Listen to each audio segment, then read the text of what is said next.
Hello guys, સ્વાગત છે તમારું મારી ચેનલ ભારતીય ફૂડ મેજિકમાં। આજે આપણે બનાવીશું ઝટપટથી બની જતા બ્રેડના દહીંવડા અને ખાવામાં ખૂબ જ ટેસ્ટી લાગે છે। તમે જરૂરથી ટ્રાય કરજો અને જ્યારે પણ તમારા ઘરે મહેમાન આવી જાય અને જો તમને એમ થાય કે હું શું એવું બનાવું તો તમે બ્રેડના દહીંવડા બનાવજો, ખૂબ જ સરસ બને છે।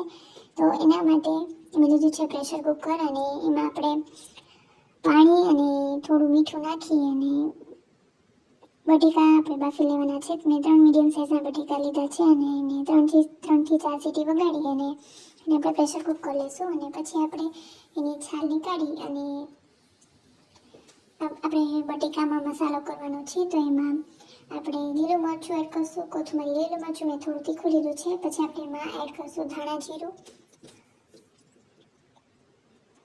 લાલ મરચું પાવડર, ગરમ મસાલો અને ચાટ મસાલો એડ કરશું અને આ મસાલો ખૂબ જ ચટપટો બને છે અને આમાં હળદર એડ કરવાની જરૂર નથી અને સ્વાદ મુજબ મીઠું એડ કરી અને આપણે આ મિશ્રણને એકદમ સરસ રીતે મિક્સ કરી લઈશું જેથી બધા મસાલા એની સાથે ભળી જાય અને હવે આપણે એને એકદમ સરસ રીતે મિક્સ કરી લઈશું અને પછી આ મિશ્રણની આપણે ટીકી વાળી લેવાની છે અને જો તમે તમારા ઘરે ડુંગળી ખાતા હોય તો તમે આ સ્ટેજ ઉપર ડુંગળી એડ કરી શકો છો।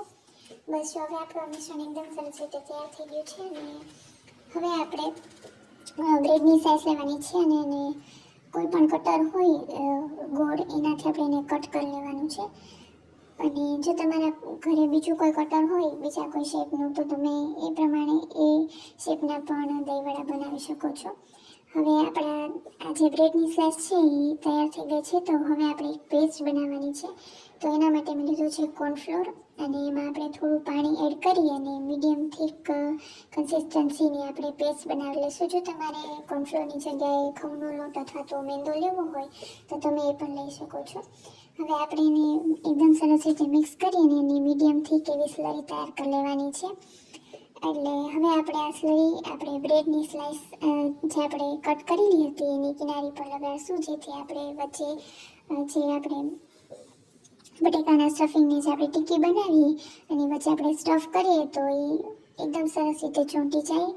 તો હવે આની કિનારી ઉપર આપણે જે પેસ્ટ બનાવેલી હતી એ લગાવી દઈશું, બંને બ્રેડ પર લગાવવાની છે અને પછી આપણે વચ્ચે જે બટેકાનું મિશ્રણ બનાવ્યું હતું એની ટીકી આપણે વચ્ચે રાખી અને એના ઉપર બીજી બ્રેડની સ્લાઇસ મૂકી અને એકદમ સરસ રીતે પ્રેસ કરી લઈશું જેથી એકદમ સરસ રીતે ચોંટી જાય।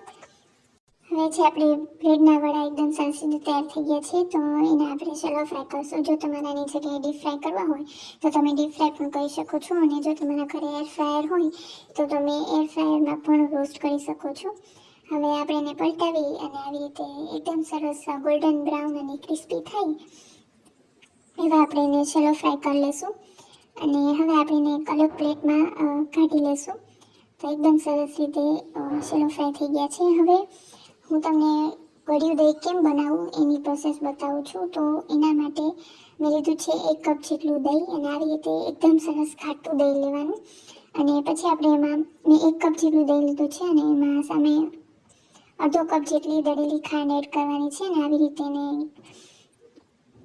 એને દહીંની સાથે જ ચાળી લઈશું એટલે આ પ્રોસેસ કરવાથી એકદમ સરસ સ્મૂધ એવું દહીં તૈયાર થશે અને એકદમ સરસ રીતે ખાંડ સાથે મિક્સ પણ થઈ જશે અને હવે આપણે આ દહીંને આપણે ફ્રીજમાં રાખી દેવાનું છે। જ્યારે પણ તમે દહીંવડા સર્વ કરો ત્યારે તમારે જ્યારે સર્વ કરવાના હોય ત્યારે જ તમારે આ જે બધી ચટણી ને દહીંની પ્રોસેસ કરવાની અને દહીંને તમારે એકદમ સરસ ઠંડુ કરી લેવાનું। હવે આપણે જે વડા બનાવ્યા એને આપણે સર્વિંગ પ્લેટમાં મૂકીશું અને પછી આપણે જે દહીં બનાવ્યું હતું ગળ્યું દહીં એ આપણે એડ કરશું અને પછી એમાં આપણે આંબલી અને ખજૂરની ચટણી અને ગ્રીન ચટણી એડ કરવાની છે અને આંબલી અને ખજૂરની ચટણી અને લીલી ચટણી જે આપણે કોથમરીને મરચાંની બનાવીએ એની રેસિપી મેં પહેલાં જ મારી ચેનલ પર મૂકેલી છે તો તમે એ પણ જોઈ લેજો।